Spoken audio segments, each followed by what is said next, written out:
সাভারের তেঁতুলঝরা ইউনিয়নে সিংগাইর রোডে সার্বজনীন মানব সেবা ও সমাজ উন্নয়ন সংস্থার উদ্যোগে সভাপতি হাফিজ আক্তার সাথী, সাধারণ সম্পাদক মোহাম্মদ মাহবুবুর রহমান, কোষাধ্যক্ষ এইচ.এম. সাগরের পরিচালনায় হিজড়া প্রতিবন্ধীদের হুইল চেয়ার উপহার দেওয়া হয়েছে। বিস্তারিত থাকছে জাকিরের প্রতিবেদনে।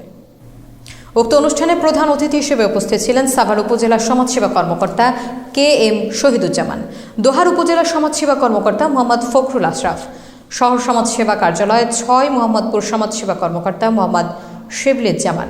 আরও উপস্থিত ছিলেন সংগঠনের সদস্য এস.কে. সুলতান, জাকিরা, রুবেল, কারিমা সহ প্রিন্ট ও ইলেকট্রনিক মিডিয়ার সাংবাদিকগণ। এটা পাইয়া কারণ হচ্ছে আমার জীবনে অনেক উপকার হয়েছে। কারণ আমি হাঁটতে পারি না, প্রতিবন্ধী।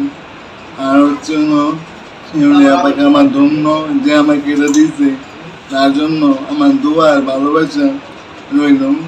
কারণ হচ্ছে আমি এক প্রতিবন্ধী, আমার এটা এই জীবনে চলার পথে আমি হাঁটতে পারি না, কোনো দুঃখ নেই। আমি না হুইল চেয়ার পাইছি শিউলি আপার দ্বারাতেই, তাকে আমার ধন্য, আমি তাকে ধন্যবাদ জানাই।